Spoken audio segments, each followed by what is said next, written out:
복의 근원 강림하사 찬송하게 하소서. 한량 없이 자비하심 증량할 길. 우리 다시 한번 복의 근원 강림하사 복의 근원 강림하사 찬송하게 하소서. 한량 없이 자비하심 증량할 길 없도다. 천사들의 찬송가를 내게 가르치소서. 구속하신 그 사랑을 항상 찬송합니다.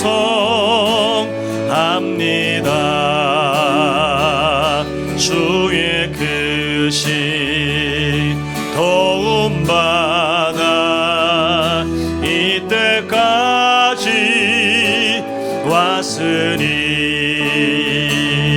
이와 같이 천국에도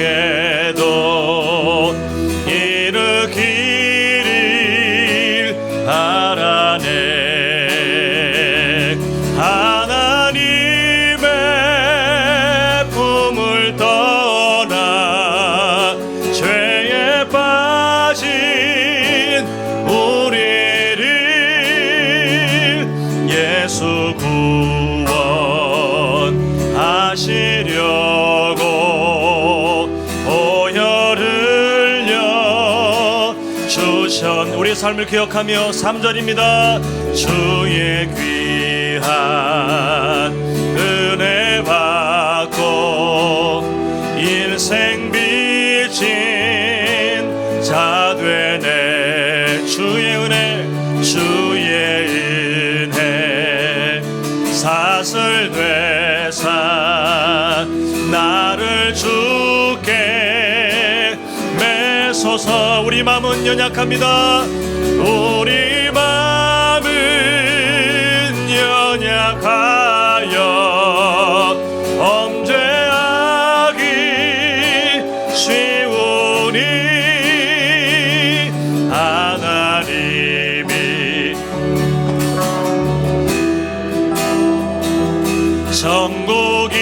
천국이네. 우리 다시 한번 고백합니다. 우리 마음은 연약하여 우리 마음은 연약하여 범죄하기 쉬우니 하나님이 받으시고 천국이네. 우리 여서 고백합니다. 주님 사랑해요. 주님 사랑해요.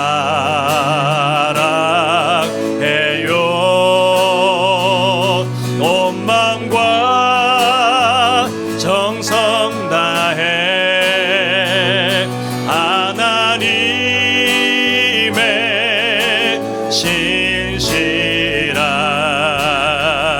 친구 되기. 우리 다시 한번 주님 사랑해요. 주님 사랑해요.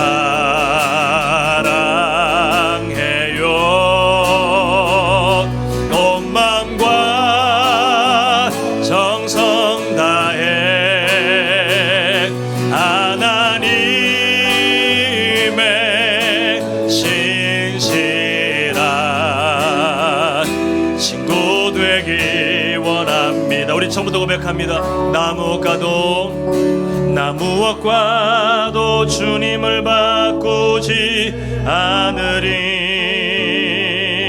다른 어떤 은혜 구하지 않으리. 오직 주님만이 내 삶의 도움이시니 주의 얼굴 보기. 우리 다시 한번 저부터 고백합니다.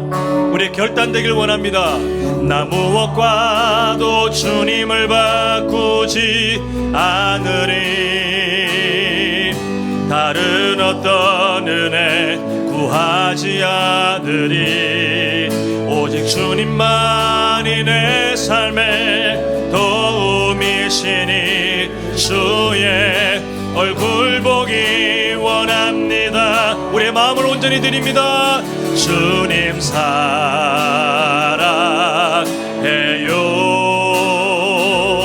온 마음과 정성 다해 하나님의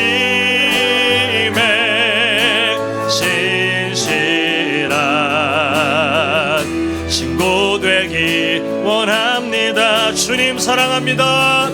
주님 사랑해요.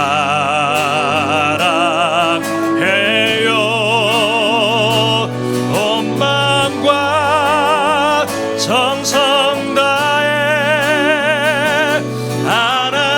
하나님의 신실한 친구 되기 원하. 우리 잠잠하게 고백합니다. 주님 사랑해요. 주님 사랑해요. 우리 온전한 마음으로 온 마음과 정성 다해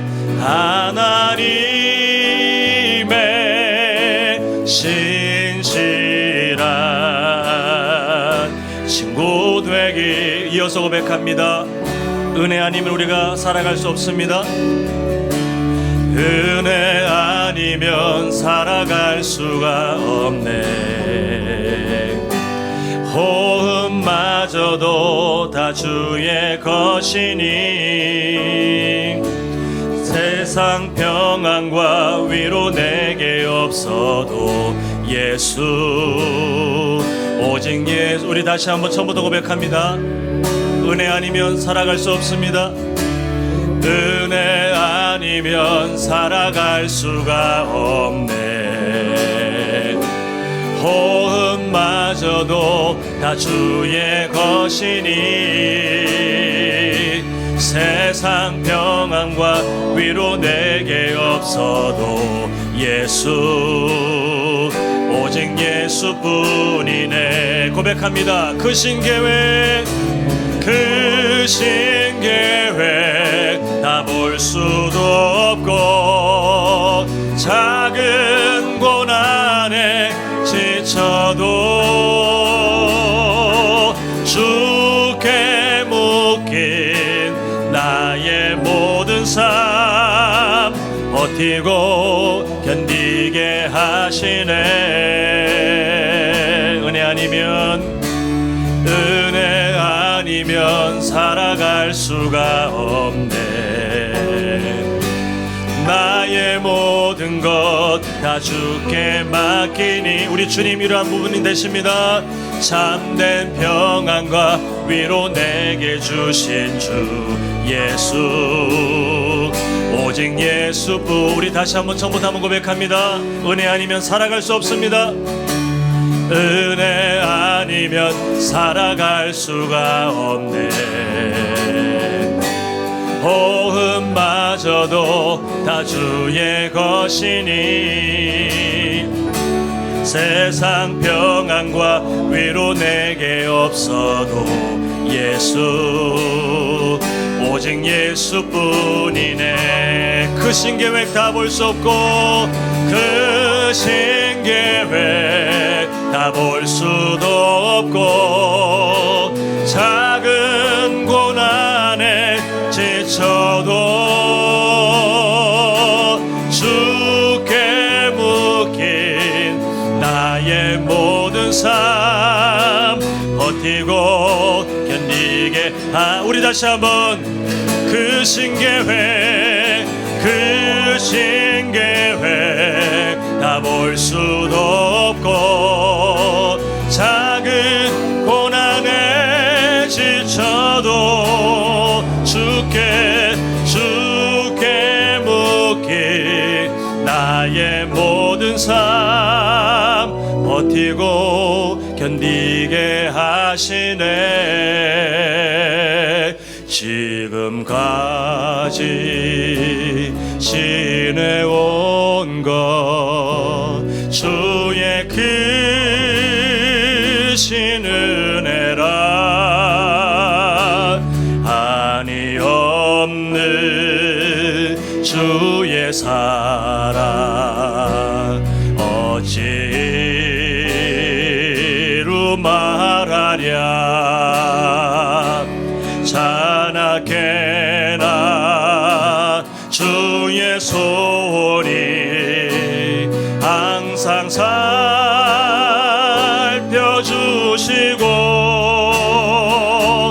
모든 일을 주 안에서 형통하게 하시네. 몸도 맘도 연약하나 몸도 맘도 연약하나 새 힘 받아 살았네. 물 붓듯이 부으시는 주의 은혜에 족하다. 사랑 없는 거리에 나 험한 산길에 맬 때 주의 손을 굳게 잡고 찬송하며 가리다. 주님 다시 배울 날이 주님 다시 배울 날이 날로 날로 다가와 무거운 짐 주께 맡겨 벗을 날도 멀지 않네. 아멘. 나를 위해 예비하신 나를 위해 예비하신 고향 집에 돌아가 아버지의 품 안에서 영원토록. 우리 다시 한번 고백합니다. 나를 위해 예비하신 나를 위해 예비하신 고향 집에 돌아가 아버지의 품 안에서 영원토록 살리라. 우리 장차 이 모습을 믿으시죠? 우리가 함께 천국에서 또 함께 찬양할 그때를 고대하며 우리 다 자리에 일어나셔서 우리 영광송 하나님께 올려드리겠습니다.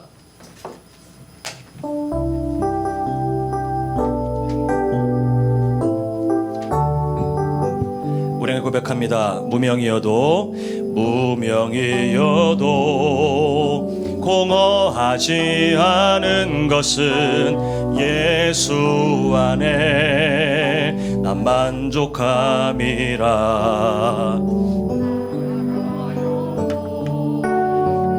가지 않은 것은 예수 안에 오직 나는 부요함이라. 우리 다시 한번 고백합니다. 무명이어도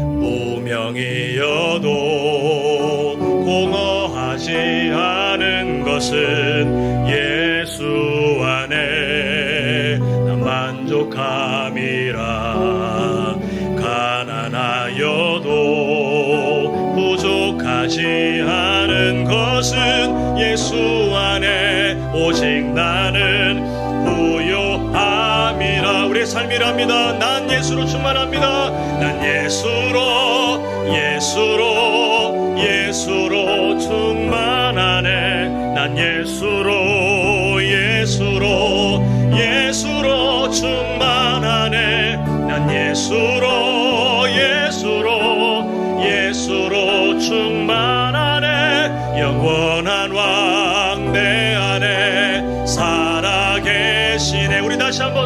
합니다. 난 예수로, 난 예수로, 예수로, 예수로 충만하네. 난 예수로, 예수로, 예수로 충만하네.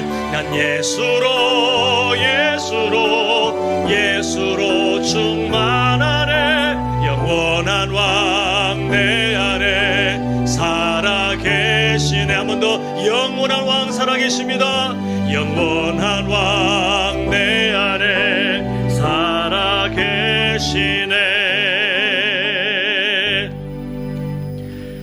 감사함으로 그의 문에 들어가며 찬송함으로 그의 궁정에 들어가서 그에게 감사하며 그의 이름을 송축할지어다.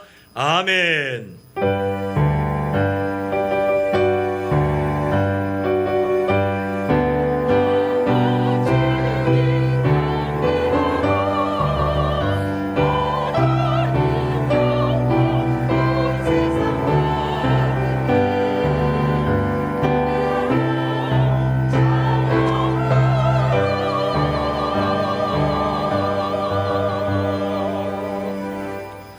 우리를 하나님의 언약 안에 있게 하셔서 왕같은 제사장으로 살게 하시고 또한 그 은혜로 우리가 살아가며 매 순간마다 하나님께 예배하며 그 은혜를 맛볼 수 있도록 불러주심을 참으로 감사드립니다. 하나님, 한 주간 우리 성도님들 참으로 분주하게 맡겨진 사명들을 감당하고 이 자리에 다시 모였사오니 하나님께서 우리를 만나주시고 하나님의 은혜로 충만히 채워주시옵시고 우리가 다시 한번 왕같은 제사장으로 믿음의 현재를 살아갈 수 있도록 아버지 하나님 우리의 삶을 회복시켜 주시옵소서. 모든 순서마다 살아계신 하나님께서 주인 되심을 선포하며 예수님의 이름으로 기도합니다. 아멘. 자, 우리 함께 교동문 9번입니다. 시편 15편.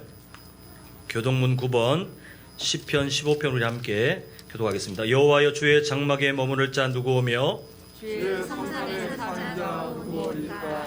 정직하게 행하며 공의를 실천하며 그의 마음에 진실을 말하며 그의 혀로 남을 허물하지 아니하고 그의 이웃에게 악을 행하지 아니하며 그의 이웃을 비방하지 아니하며 그의 눈은 망령된 자를 멸시하며 여호와를 두려워하는 자들을 존대하며 그의 마음에 서원한 것은 해로울지라도 변하지 아니하며 이자를 받으려고 돈을 꾸지 아니하며 뇌물을 받고 무죄한 자를 해하지 아니하는 자이니 이런 일을 행하는 자는 영원히 흔들리지 아니하리라. 아멘. 우리 함께 사도신경으로 신앙 고백하겠습니다. 전능하사 천지를 만드신 하나님 아버지를 내가 믿사오며 그 외아들 우리 주 예수 그리스도를 믿사오니 이는 성령으로 잉태하사 동정녀 마리아에게 나시고 본디오 빌라도에게 고난을 받으사 십자가에 못 박혀 죽으시고 장사한 지 사흘 만에 죽은 자 가운데서 다시 살아나시며 하늘에 오르사 전능하신 하나님 우편에 앉아 계시다가 저리로서 산자와 죽은 자를 심판하러 오시리라. 성령을 믿사오며 거룩한 공회와 성도가 서로 교통하는 것과 죄를 사하여 주시는 것과 몸이 다시 사는 것과 영원히 사는 것을 믿사옵나이다. 아멘. 모두 다 자리에 앉으셔서 찬송가 43장 즐겁게 안식할라 우리 함께 찬양하시겠습니다.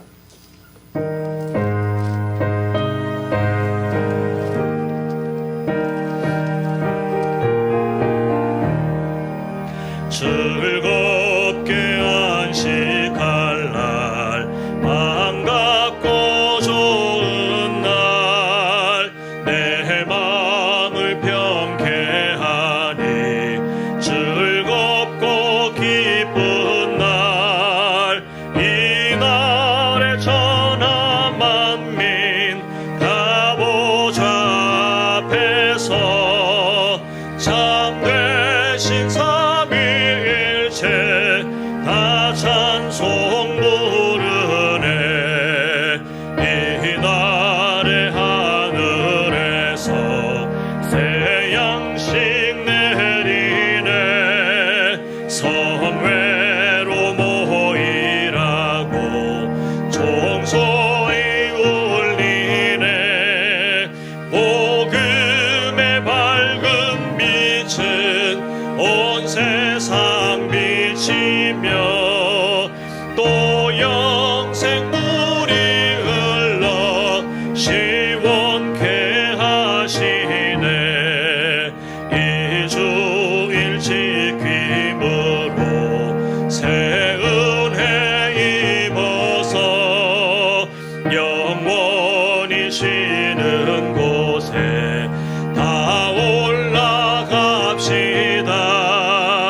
성부께 찬미하고 성자와 또 성령 참되신 삼위일체 다 찬송 부르세. 아멘. 생명의 주관자 되시는 요 하나님 아버지, 부족하고 연약한 저희들을 예수 십자가 보혈로 구원하여 주시고 저 영원한 천국을 소망하며 살아갈 수 있도록 인도하신 우리 하나님 아버지께 이 시간 감사와 찬양과 경배를 드립니다. 하나님 아버지, 저희들은 지난 한 주간도 주님의 사랑으로 지켜주시고 또 이렇게 복되고 거룩한 성일 주님의 성전에서 함께 예배 드릴 수 있도록 인도하심을 감사를 드립니다. 이 시간 저희들이 드리는 우리의 예배가 아벨의 제사처럼 선한 것을 분별하여 진실하고 허물 없이 드려지기를 간절히 기도하옵나이다. 하나님 아버지, 저희들의 지난 삶을 되돌아보면 주님의 자녀로서 세상 사람들과 구별하지 못하게 살아왔음을 이 시간 고백합니다. 하나님 아버지, 우리 하나님의 성도들이 신앙인으로서 부끄럽지 않도록 우리 주님께서 항상 인도하여 주시고 믿음의 조상 아브라함과 또 이삭과 야곱처럼 주님을 사모하며 경외하게 하시고 저희 한남의 성도들이 모두 다 형통하게 하여 주시옵기를 기도하옵나이다. 하나님 아버지, 우리 한남의 성도들의 가정을 축복하시사 우리 한남의 모든 가정들이 오직 주요 하나님만 섬기는 믿음의 가정으로 세워주시고 또 우리 성도들의 직장과 사업과 생업위에도 축복하여 주시사 우리 성도들이 모든 것에 궁핍하지 않게 하시고 나누어주고 베풀어 줄 수 있는 가정들로 축복하여 주시옵소서. 우리 한남재단을 사랑하시고 지금까지 인도하심을 감사를 드립니다. 우리 한남재단이 마지막 때의 빛과 소금의 역할을 잘 감당하여서 믿지 않는 많은 영혼을 구원하는 구원의 방주가 되게 하시고 또 이 성전에 매일 엎드려 기도하는 우리 사랑하는 성도들의 기도를 들어 응답하여 주시옵소서. 특별히 우리 한남재단을 통하여 하나님의 선한 사업이 이루어지게 하여 주시옵소서. 하나님 아버지, 간절히 원하기는 우리 이 성전 위에 선한 일꾼들이 더욱더 많아지게 하시고 또 이 성전의 빈자리가 다 채워지기를 간절히 기도하옵나이다. 우리 사랑하는 한남의 성도들의 자녀들 악기루가 장래를 축복하셔서 우리 사랑하는 자녀들이 믿음 안에 순종하고 또 에녹처럼 일평생 주님과 동행하는 복된 삶을 살아갈 수 있도록 우리 하나님께서 친히 인도하여 주시옵소서. 또 우리 자녀들, 배움에 있는 자녀들이 있습니다. 배움에 있는 자녀들에게는 지경을 넓히시사 지혜와 명철을 다하여 주시고 또 우리 사랑하는 자녀들을 시냇가에 심은 나무처럼 철을 따라 열매를 맺고 그 잎사귀가 마르지 않는 형통의 복으로 축복하여 주시옵소서. 또 우리 교회 연로하신 부모님들, 또 원치 않는 병마로 치료 중에 있는 사랑하는 성도들이 있습니다. 주님의 보혈 손으로 안수하여서 깨끗이 치료하여 주시고 또 남은 생애가 불편하지 않도록 육신의 강건함으로 허락하여 주시옵소서. 하나님 아버지, 또 특별히 조은아 집사님 부부께서 아제르바이잔으로 해외 선교를 나가 있습니다. 여러 가지 어려운 여건과 환경 속에서도 맡은 사명 잘 감당하게 하시고 우리 하나님께서 때를 따라 도우시는 주님의 손길이 우리 조 집사님 부부를 지키시고 보호하시사 무사히 귀국하는 그날까지 주님 날개 아래 품어 주시옵소서. 이 나라 이 민족을 사랑하시는 하나님 아버지, 이 나라에 공의와 정의가 바로서게 하시고 이 나라의 안보와 또 모든 여건들이 여러 가지로 어려운 가운데 있습니다. 하나님 아버지, 이 나라를 믿음의 반석 위에 주님의 나라로 굳건히 세워 주시옵기를 간절히 기도하옵나이다. 또 우리 교회에 저희 성도들을 늘 푸른 초장 맑은 신의 물가로 인도하시는 우리 목사님을 성령의 능력으로 붙들어 주시고 또 이 시간 준비한 말씀 위에 축복하셔서 생명의 말씀, 능력의 말씀을 전하실 때 우리 심령의 귀가 열림으로 하나님의 음성을 듣는 복되고 귀한 예배 시간이 될 줄 믿고 감사를 드립니다. 또 이 시간 성가대가 주님의 성호를 찬양합니다. 천사도 흠모하는 아름다운 찬양이 되게 하시고 또 우리 모든 성도들 은혜와 성령 충만한 복된 찬양이 되게 하여 주시옵소서. 하나님 아버지, 이 시간 우리 사랑하는 성도들 어떤 심령으로 주님 앞에 나왔든지 모든 심령마다 주님께서 어루만져 주시고 치유하여 주시고 회복시키시는 귀한 예배 시간이 될 줄 믿고 감사드리며 예수님 이름 받들어 기도하며 기도드리옵나이다. 아멘.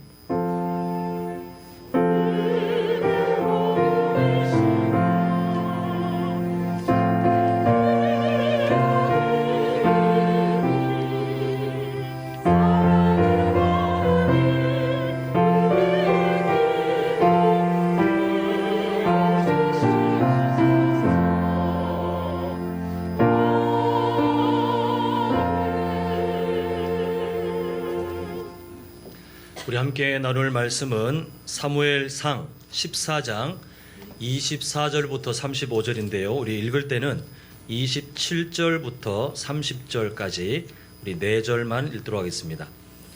사무엘상 14장 우리 27절부터 30절까지 우리 교독하겠습니다. 요나단은 그의 아버지가 백성에게 맹세하여 명령할 때에 듣지 못하였으므로 손에 가진 지팡이 끝을 내밀어 벌집에 꿀을 찍고 그의 손을 돌려 입에 대매 눈이 밝아졌더라. 그때 백성 중 한 사람이 말하여 이르되 당신의 부친이 백성에게 맹세하여 어머니 말씀하시기를 오늘 꿀을 먹는 사람을 저주를 받을지어다 하셨나이다. 그러므로 백성이 피곤하였나이다 하니 요나단이 이르되 내 아버지께서 이 땅을 곤란하게 하셨도다. 보라, 내가 이 꿀 조금을 맛보고도 내 눈이 이렇게 밝아졌거든. 하물며 백성이 그 돼지에게서 탈취하여 얻은 것을 임의로 먹었다면 블레셋 사람을 살육함이 더욱 많지 아니하였겠느냐. 아멘.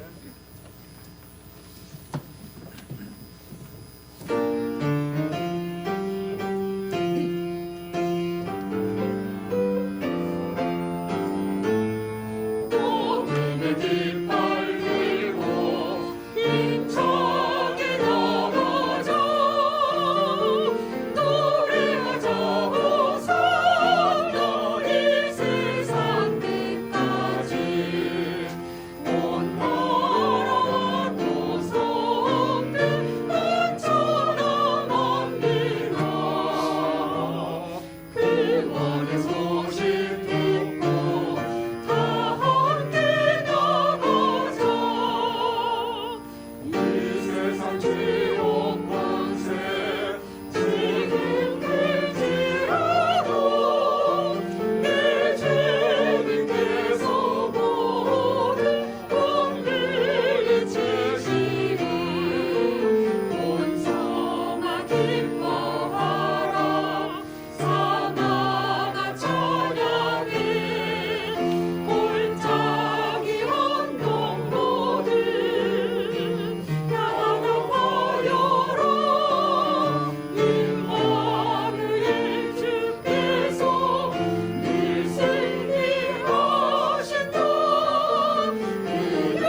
자, 우리 이 찬양 가사를 붙들고 좌우에 또 앞뒤에 계신 분들께 이렇게 서로 격려했으면 좋겠습니다. 힘차게 나갑시다. 한번 소리 인사하실까요?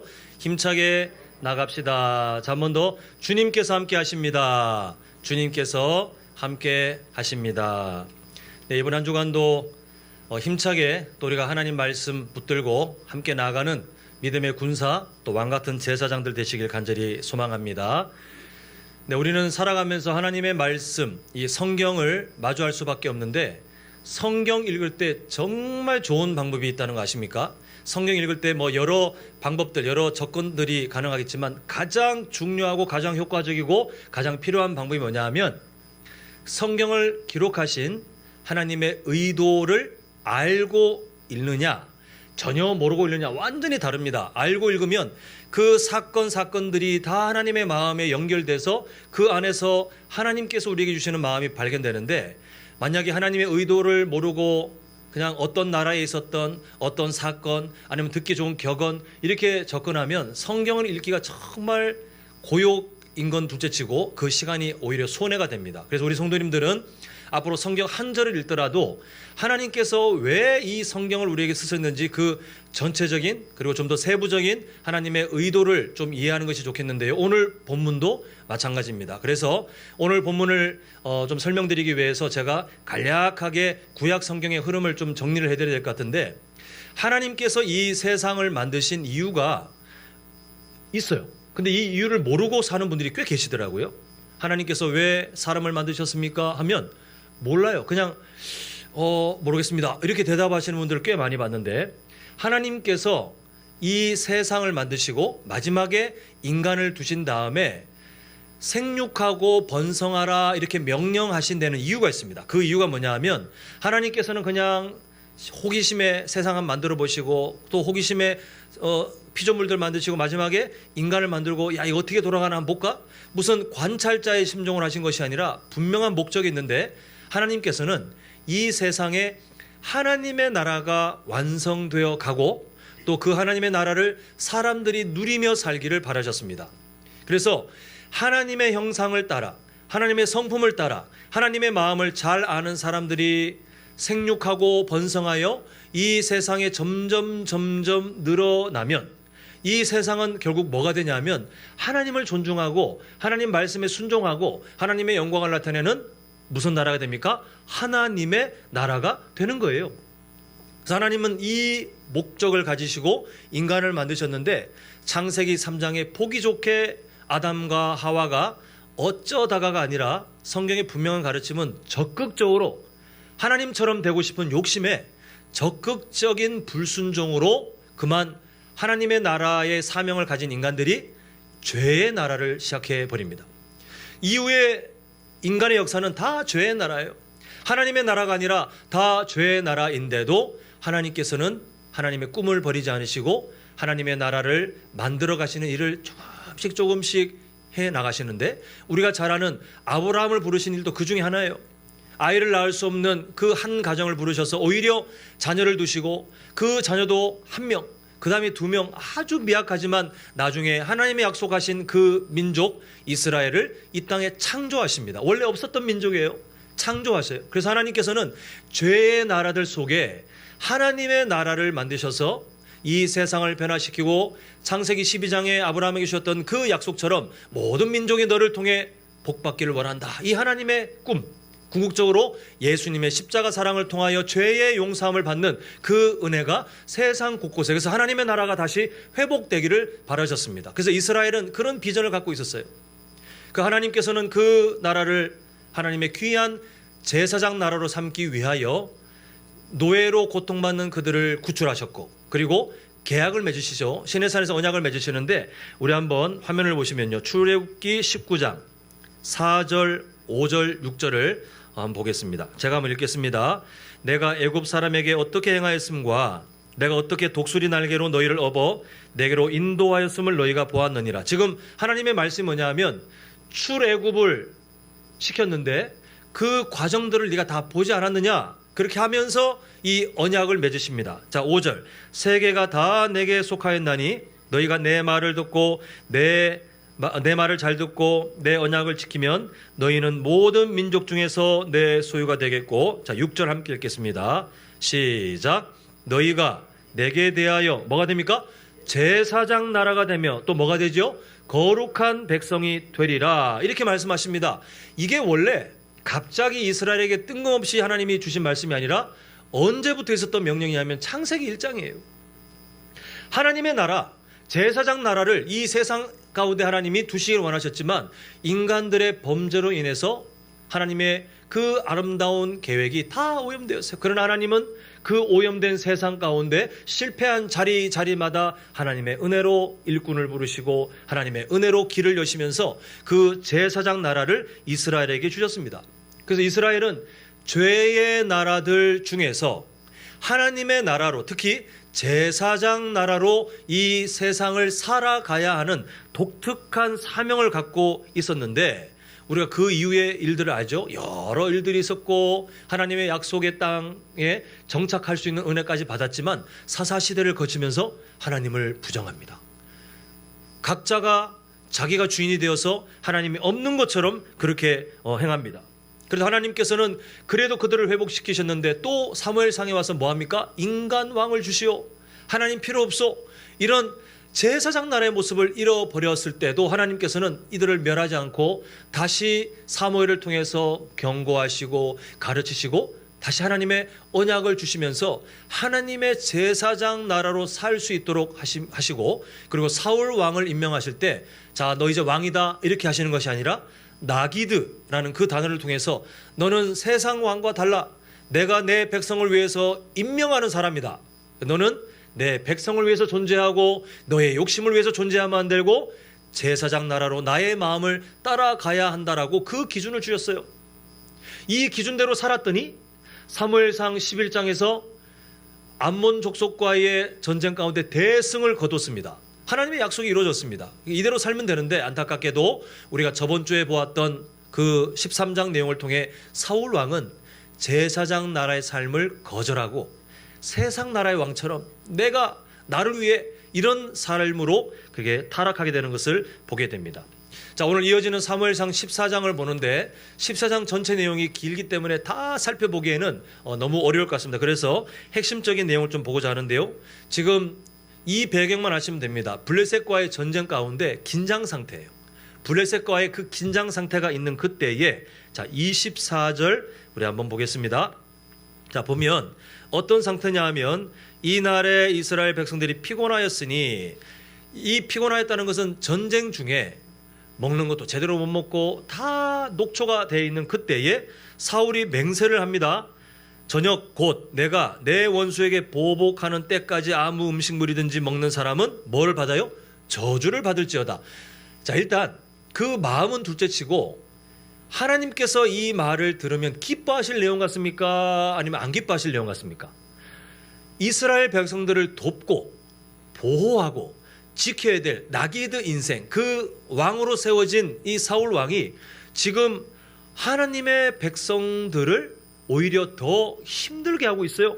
그리고 이 사용된 단어들이 기가 막힙니다. 지금 보면 그 저녁 곧 내가 내 원수에게 보복하는 때까지라고 되어 있는데, 지금 한글 성경은 이렇게 되어 있지만 히브리어 성경은 좀 더 강조가 되어 있어요. 뭘 강조하고 있냐면 나를 위해서요. 나를 위하여. 내가 내 원수에게 나를 위해서, 내 만족을 위해서 보복하는 날 그때까지라고 하고 있습니다. 지금 사울 왕은 임명받은 사람인데 이제는 사무엘상 13장부터 아예 하나님의 마음을 다 내팽개치고 모든 게 다 자기 중심이에요. 내 마음에 만족이 있어서 저 블레셋에게 뭔가 내가 보복할 때까지 백성들이 힘들든 말든 죽든 말든 내 목적을 이루기 위해서 그렇게 계획을 세웁니다. 그리고 뒤에 이어지는 참 듣기 싫은 말이죠. 저주를 받을지어다. 아니 어느 지도자가 자기가 섬겨야 되고 자기가 도와야 될 그 사람들에게 저주를 받을지어다 이렇게 말합니까? 그런데 이때 사용된 동사를 보면 더 기가 막혀요. 이 저주를 받을지어다로 번역된 히브리어는 좀 특별한 단어입니다. 어떤 단어냐면 하나님께 범죄한 사람들에게 주어지는 경고, 그때 사용되는 거예요. 그래서 뭐 도둑질을 했다, 아니면 사람들끼리 뭐 싸웠다, 이렇게 사람들끼리의 잘못에는 이 단어를 쓰지 않고 하나님께 범죄한 사람에게 저 사람 저주 받겠네? 그때 사용되는 특별한 단어인데 지금 사울 왕이 자기의 맹세에 대하여 이 단어를 감히 하나님께 관련된 이 단어를 쓰고 있어요. 결국 뭐냐면 사울 왕은 다 나라의 만족, 내 기쁨, 내 생각대로 하면서 동시에 자신이 백성들에게 던진 맹세, 그 명령이 마치 하나님의 말씀과 같은 권위가 있다고 자기 스스로 착각하면서 사람들을 압박하고 있는 것이 이 24절의 내용입니다. 지금 세상과 다른 나라, 제사장 나라에 세상 왕과 다른 왕, 나기드 인생으로 세워진 사울 왕이 이렇게 하나님의 마음을 잃어버리게 되니 모든 것이 뒤틀리기 시작했어요. 모든 것을 다 좋지 않은 열매로 만들어가는 것을 보게 됩니다. 그래서 제사장 나라의 마음을 잃어버린 사람이 되니 제사장 나라의 마음을 가져야 될 사람이 오히려 다른 사람에게 피해를 끼치는 일들이 24절부터 이어지는데요. 자, 25절 보시면 자기 자신을 위해 다른 사람을 고통 가운데로 몰아놓고는 저주하겠다고 겁을 주는 이 사울 왕의 명령 후에 먹을 수 있는 꿀, 뭔가 좀 힘이 될 수 있는, 그래도 그 허기지어 있는데 조금이라도 힘을 낼 수 있는 그 꿀이 발견됩니다. 근데 지금 백성들은 사울 왕의 그 살기 어린 명령 때문에 먹지도 못하고 완전히 굶주린 채로 녹초가 됐는데도 그 사울 왕의 아주 날서 있는 잘못된 맹세 때문에 그냥 지나가야 되는데 이때 요나단이 등장해서 27절의 사건이 벌어집니다. 자, 27절 보시면 이 요나단이 아버지의 명령이 선포될 때 없었어요. 그러다 보니 이 명령, 이 맹세를 전혀 모르고 그 다음에 전쟁 중에 자기도 지쳐 있으니까 이 꿀을 먹고는 27절 끝에 뭐라고 되어 있습니까? 입에 댐에 눈이 밝아졌더라. 이게 별것 아니지만 막 배불리 먹은 건 아니지만 이게 피로가 좀 해결되고 다시 힘을 낼 수 있는 그런 사건이 그런 일이 일어났습니다. 근데 그 후에 이 사울 왕의 말도 안 되는 명령을 듣더니 이 요나단이 하는 표현을 보겠습니다. 자, 29절. 요나단이 이르되 내 아버지께서 무엇을 고난하게 하셨죠? 네, 이 땅을 제사장 나라로 세워진 이스라엘을 이 사울 왕은 보호하고 또 잘 돕도록 그렇게 임명된 사람인데 지금 뭘 하냐면 자기의 삶 가운데 하나님의 마음을 잃어버리고 제사장 나라의 삶을 다 잃어버리니 그 땅에 고통을 주는 사람이 되어 있는 것을 보게 됩니다. 그리고 이 14장 그 뒤에 이어지는 내용을 보면 여러 일들을 겪은 다음에 31절과 32절까지 가는데요. 이 참 기가 막힌 표현이 나옵니다. 보면 이제 이스라엘 백성들이 블레셋 사람들 일부를 쳐서 승리합니다. 근데 32절을 보시죠. 32절을 보면 백성이 이에 탈취한 물건에 달려가서 양과 소와 송아지들 끌어다가 그 다음에 상상해 보십시오. 그것을 땅에서 잡아 피째 막 입에 피가 줄줄 흐르는데 막 그거를 무슨 동물이 맹수가 가축을 잡아먹는 그것처럼 하나님의 나라, 제사장 나라여야 될 사람들이 특히 하나님이 뭘 경고하셨죠? 피채 먹지 말라. 하나님께서 그렇게 경고하셨는데 굶주림에 빠진 이 사람들이 이성이 나가가지고 진짜 참혹한 장면을 만들어내고 있는 것을 보게 됩니다. 이후에 요나단이 자기의 말을 어겼다는 내용을 듣고 사울 왕이 보이는 모습을 봅니다. 44절 보겠습니다. 사울이 이르되 요나단아 네가 반드시 어떻게 해요? 죽으리라. 하나님께서 우리가 하나님께 서원하거나 맹세하는 것을 지키길 바라시지만 그것은 하나님의 마음 안에 있는 맹세, 안에 있는 서원을 지키길 바라시는 거지 세상을 담기를 원하시는 게 아니에요. 근데 지금 사울 왕은 자신의 만족을 위해서 내뱉은 명령, 그 명령이 또한 자신의 백성들에게 권위로 남게 하기 위해서 이제는 아들의 생명까지 뺏겠다고 하고 있으면서 하는 말이 44절 중간부터 봅니다. 죽으리라. 그렇지 않으면 그 다음에 누구를 또 사용하죠? 하나님이 내게 벌을 내리시고 또 내리시기를 원하노라. 하나님의 마음을 떠난 인간이 자신의 그 말에 어떤 그 힘, 그 각오를 드러내기 위해서 하나님을 이용해 먹고 있는 정말 나쁜 삶을 보입니다. 성도님들, 하나님을 이용하지 마세요. 우리는 하나님의 마음을 따라 살아갈 때에 내 만족, 내 서원, 내 결단을 어떻게 합리화하기 위해서 하나님을 끌고 오면 절대 안 됩니다. 우리는 그저 하나님의 말씀을 따라 살아갈 수밖에 없는데, 이 헛된 맹세를 할 때에 백성들의 반응을 보면 우리가 재밌는 한 가지 사실을 발견하게 됩니다. 자, 45절 좀 깁니다만 보시면, 백성이 사울에게 말하되 이스라엘의 이 큰 구원을 이룬 요나단이 죽겠나이까 결단코 그렇지 아니하니이다. 이제 백성이 맹세합니다. 여호와의 살아 계심을 두고 맹세하옵나니 그의 머리털 하나도 땅에 떨어지지 아니할 것은 그가 오늘 하나님과 동역하였음이니이다 하여 백성이 요나단을 구원하여 죽지 않게 하니라. 이렇게 말하고 있습니다. 자, 사울은 요나단을 죽게 하려고 하나님을 사용해서 맹세했고, 이스라엘 백성들은 요나단을 살리기 위해서 하나님의 이름을 통하여 맹세했는데, 이 두 개의 맹세가 충돌되고 있는데요. 우리 성도님들 중에 기억력이 좋고 이게 아주 센스가 있는 분들은 지금 어떤 사건이 딱 떠오르실 것 같은데, 사무엘상 11장에서 암몬 족속과의 전쟁에 대승을 거둔 다음에 승리에 취한 이스라엘 백성들이 사울 왕에게 말하기를, 당신을 대적하는 사람들 이번 기회에 다 죽여버립시다. 당신의 왕권을 튼튼하게 합시다라고 했을 때에 그때 사울 왕이 했던 말이 있습니다. 자, 13절인데요. 11장 13절 한번 화면을 보시면, 사울이 이르되 이 날에는 사람을 죽이지 못하리니, 이유가 뭐예요? 여호와께서 오늘 이스라엘 중에 구원을 베푸셨음이니라. 제사장 나라의 마음을 가졌을 때에 다른 사람을 죽이려고 하는 그 마음을 하나님께서 승리를 주셨기 때문에, 하나님께서 함께 하신 것이기 때문에 사람을 죽이면 안 된다라고 보호했던, 나기드 인생을 살았던 사람이 이제는 하나님의 이름을 이용하여 내 아들이라도 죽일 거야, 내 아들이라도 저주를 받아야 돼 라고 하고 있을 때에, 아니 백성들이 이 삶의 몸을 보여야 될 사울 왕에게 백성들이 하는 말이 이 구조와 똑같은 표현을 하고 있어요. 여호와께서 이 요나단에게 동역하셨기 때문에, 그렇게 승리를 허락하신 것이기 때문에 죽이면 안 됩니다. 이것은 절대로 이루어질 수 없습니다라고 그 맹세를 막는 것을 우리가 보게 됩니다. 참 부끄러운 일이죠. 모범이 되어야 될 나기드 인생이 오히려 그 사람들에게 지적을 받고 가르침을 받는 참 부끄러운 일이 오늘 본문에 기록되어 있는 것을 보게 됩니다. 사랑하는 성도 여러분, 사무엘상은 갈수록 이 사울 왕의 제사장 나라의 마음을 잃어버린 삶을 자꾸 우리에게 고발합니다. 그리고 비교를 하는데요, 사울 왕과 다른 제사장 나라의 마음을 어릴 때부터 계속 따라갔던 한 인물을 등장시켜 계속 이 두 사람을 비교하면서 사무엘상의 핵심 주제라고 그랬죠. 나를 존중하는 자를 내가 어떻게 한다고요? 하나님의 약속이 존중하겠다.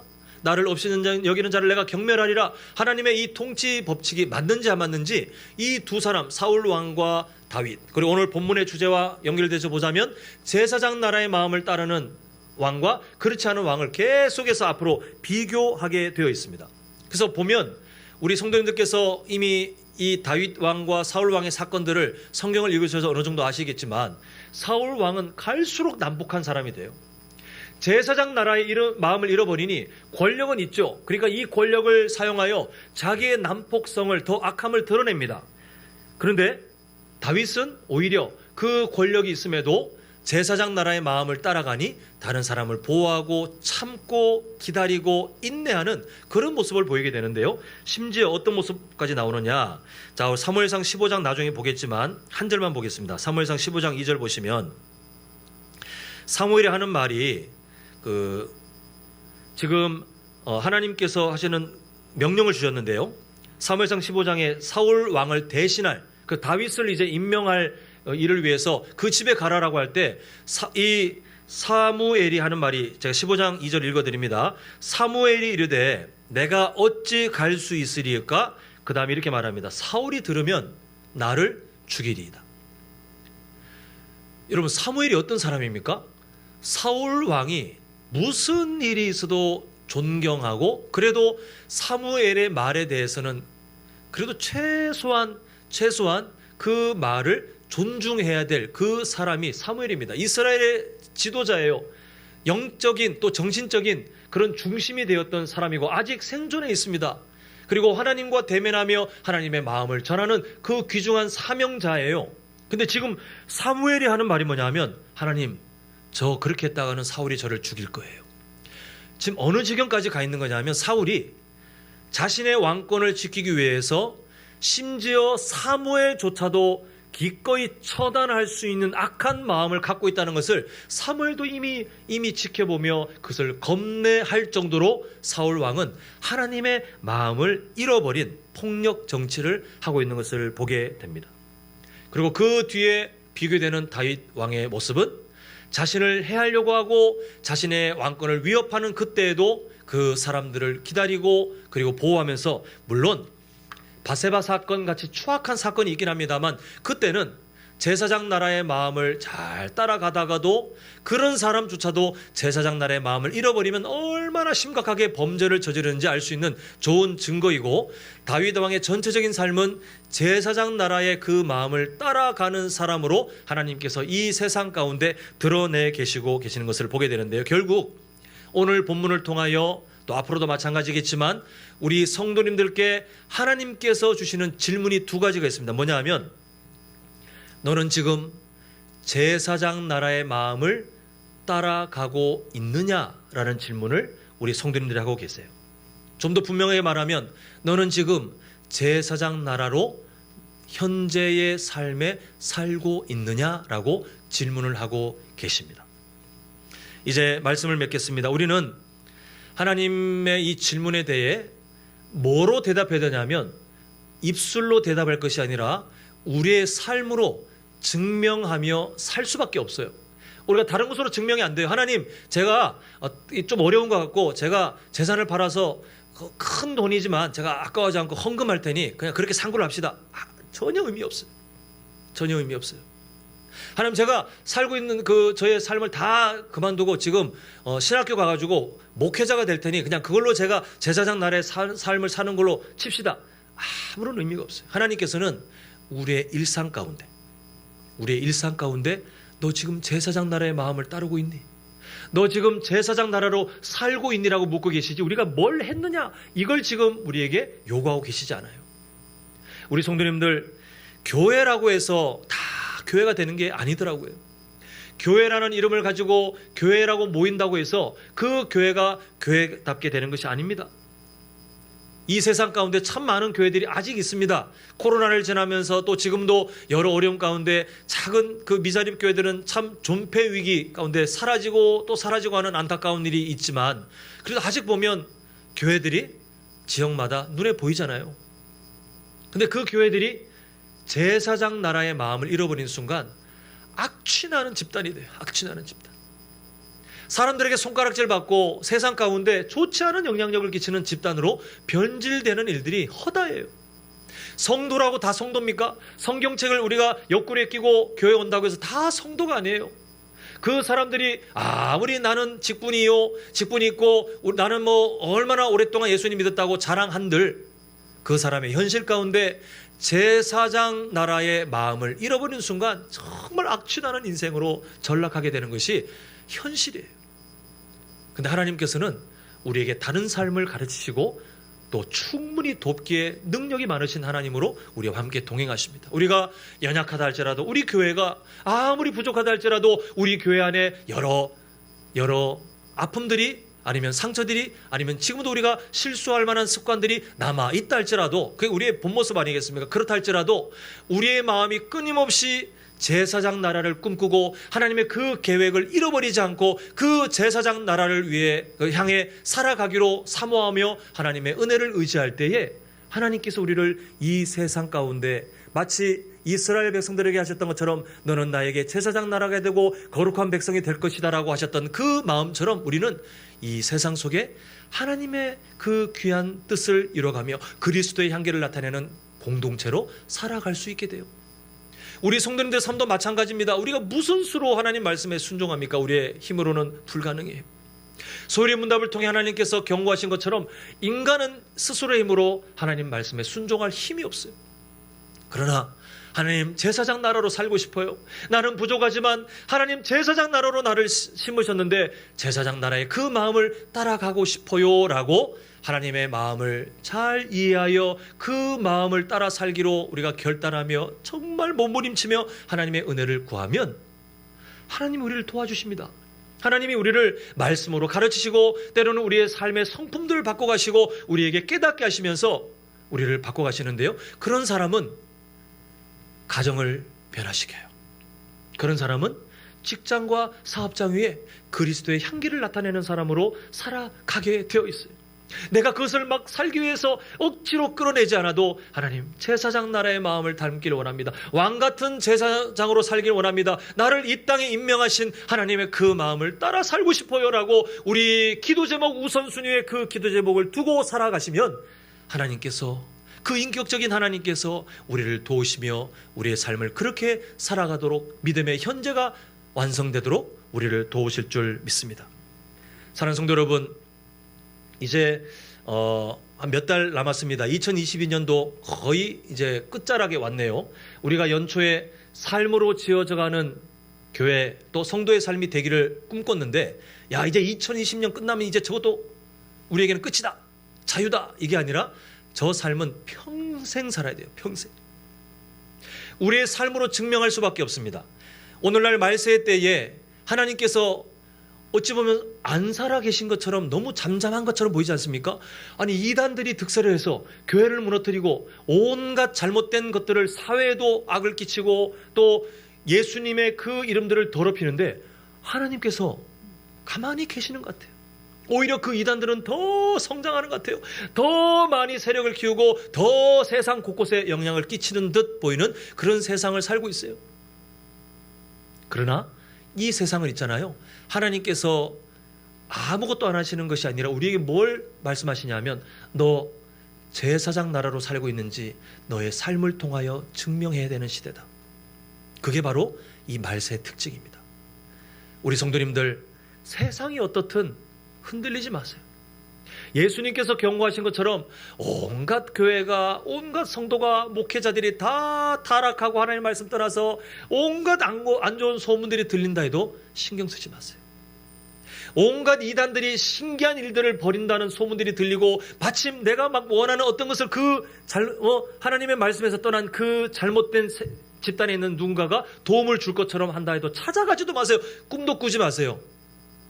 우리는 우리에게 주어진 현재를 제사장 나라로 살기 위하여 하나님의 은혜를 붙들고 믿음의 현재를 매 순간마다 살아가며 내 삶을 알곡과 같은 성도인지 쭉정이 같은 성도인지를 우리는 증명해내며 살아가는 것이 이 세상에 주님께서 기뻐하시는 주의 순결한 신부예요. 주님께서 오시는 그날까지, 주님께서 나를 부르시는 그날까지 우리가 함께 그 꿈을 꾸었으면 좋겠습니다. 내가 제사장 나라로 살아갈 때에 우리 가정은 변화되고, 내가 제사장 나라로 살아갈 때에 내가 일하는 직장과 사업장은 변화되고, 내가 제사장 나라로 살아갈 때에 우리 교회는 더 교회답게 변화된다. 내가 변화되면 돼요. 내가 먼저 바뀌면 돼요. 내가 먼저 성령 충만하로 나의 성품이 변화되고 내 입술이 달라지고 내 삶의 선택들이 달라지면 하나님께서 그때 영광을 받으셔요. 하나님께서 내 삶을 예배로 받으시는데, 우리 성도님들, 우리의 이번 허락된 일주일, 아니 오늘 하루부터 우리가 그렇게 제사장 나라로 그 마음을 따라 살아가시는 복된 인생 되시기를 간절히 소망합니다. 기도하겠습니다. 사랑의 아버지 하나님, 우리는 제사장 나라로 임명되었습니다. 이 세상의 왕 같은 제사장으로 임명되었습니다. 하나님께서 우리를 그렇게 만드시기 위하여 기꺼이 예수님의 십자가 사랑을 아끼지 않고 우리를 살리기 위한 방법으로 허락하셨습니다. 주님, 우리는 참으로 존귀한 사명을 받고 있고 참으로 존귀한 정체성을 가지고 살아가고 있는데, 하나님, 악한 마귀의 거짓말들에 우리가 넘어지지 않게 하시고 우리의 정체성을 잊어버리지 않게 하시고, 하나님, 주님께서 부르시는 그날까지 제사장 나라로 살기 위해서 우리 교회가, 우리 가정이, 우리 각자의 삶이 늘 하나님의 은혜를 붙들며 그 삶을 사모하며 살아가는 우리 믿음의 공동체, 또 구별된 하나님의 귀한 자녀들 될 수 있도록 주님 역사하여 주시옵소서. 주님, 이 세상 가운데 때로는 믿음이 흔들리고 때로는 내가 예수님을 믿는 것인지 아닌지 헷갈릴 만한 그런 이런 말세의 특징들이 넘쳐나는 이 때에 더욱더 우리가 삶으로 증명하길 원합니다. 하나님의 말씀을 붙들고 살아가길 원합니다. 우리가 복음의 깃발을 들고 힘차게 전진하는 믿음의 군사들 되길 간절히 소망하오니 아버지 하나님, 이번 한 주간의 삶도 우리를 보호하여 주시옵소서. 예수님의 이름으로 기도합니다. 아멘. 우리 헌금위원들 자리해 주시고요. 찬송가 433장 귀하신 주여 날 붙어서 우리가 하나님의 은혜를 간구하는 그 겸손한 마음으로 함께 찬양하시겠습니다.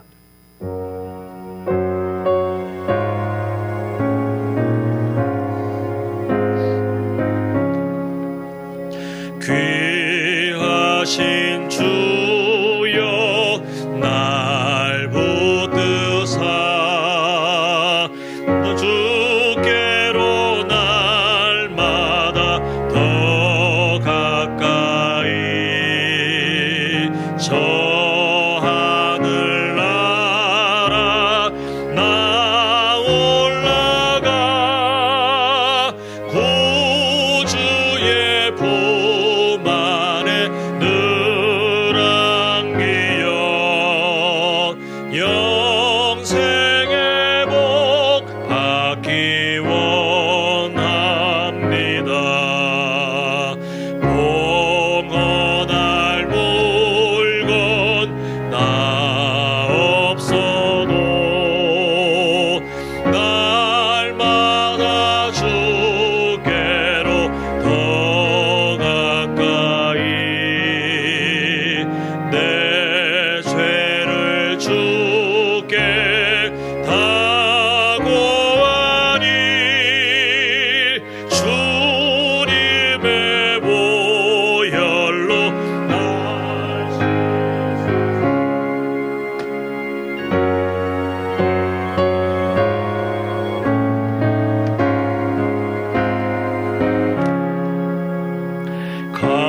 간악한 마귀 날 꿰어도 우리의 삶이 이렇게 되길 원합니다. 주 예수 앞으로 더 가까이 이 세상 속한 그 허영심 우리는 세상 나를 따르지 않습니다. 노추한 생각을 다 버리니 우리 간절한 기도 제목으로 정결한 마음 내게 늘 주소서. 이 세상 내가 살 동안에 주께로 날마다 주께로 날마다 더 가까이 저 배는 천국 나 들어가 알 없는 복락을 다 얻도록 풍성하는 애를 주옵소서.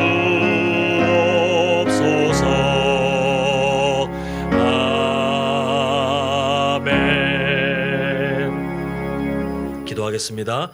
아버지 하나님, 오늘도 우리가 왕같은 제사장으로 살 수 있도록 예배의 마음 주시고 하나님의 은혜를 바라보는 겸손한 마음 주시고 또 함께 우리가 찬양하며 기도하며 말씀 듣게 해주심을 참으로 감사드립니다.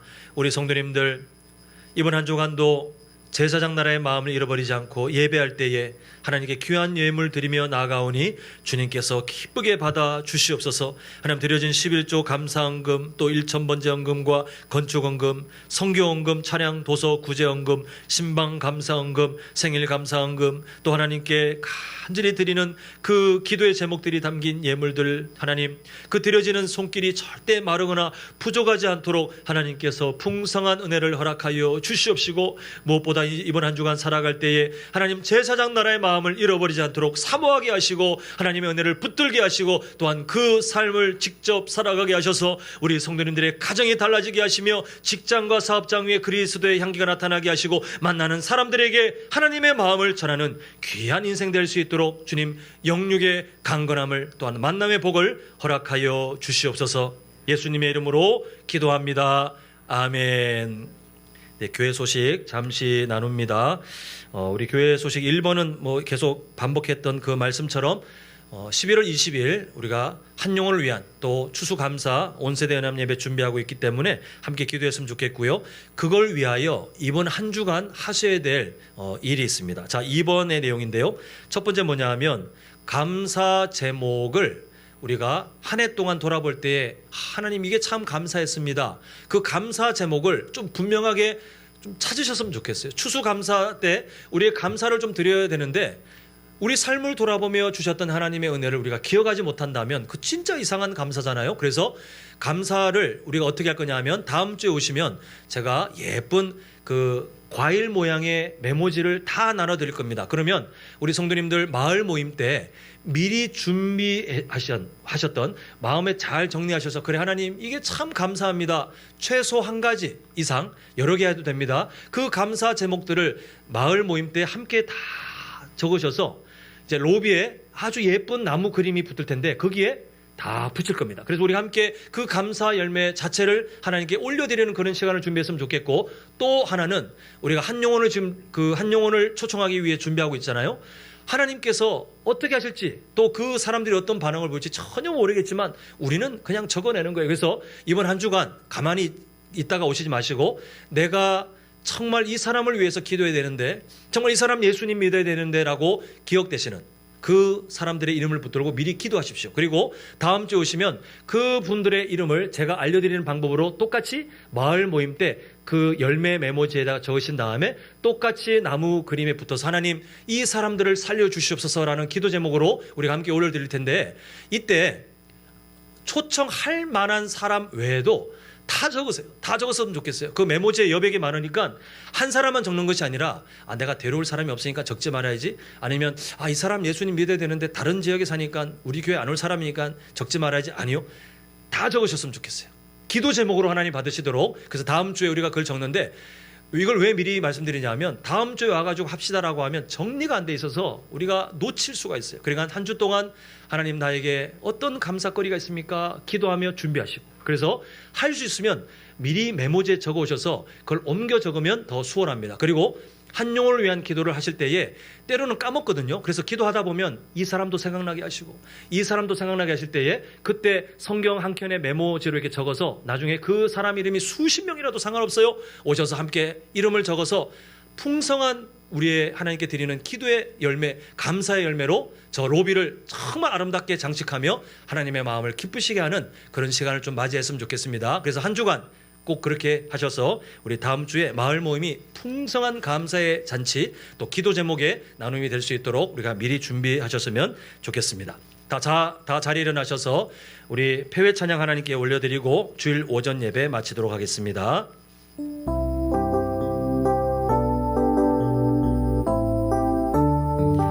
2절 고백합니다.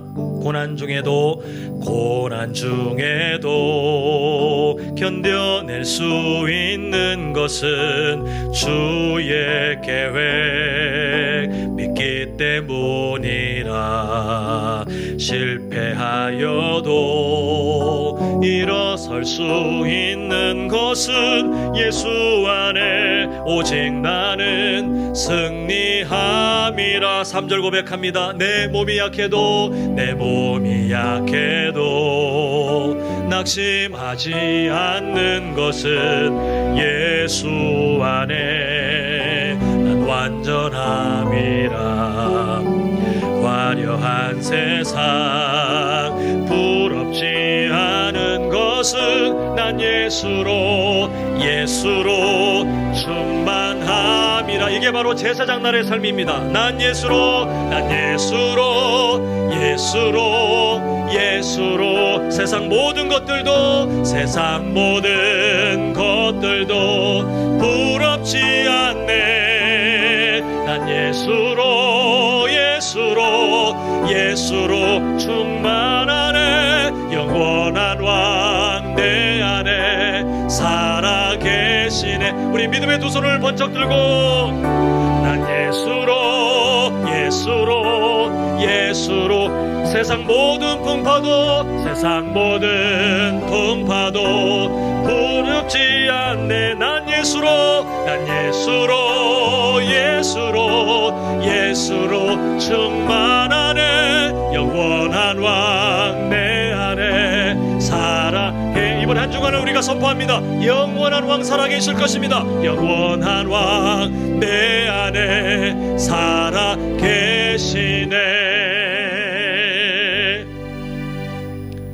지금은 우리 주 예수 그리스도의 은혜와 하나님 아버지의 크신 사랑하심과 성령 하나님의 감화, 감동, 위로, 충만, 교통하심이 제사장 나라로 살기로 결단하며 그 마음을 더욱 사모하기로 소망하는 우리 모든 성도님들의 인생과 가정과 직장과 사업장 위에 영원토록 함께 있을지어다. 아멘.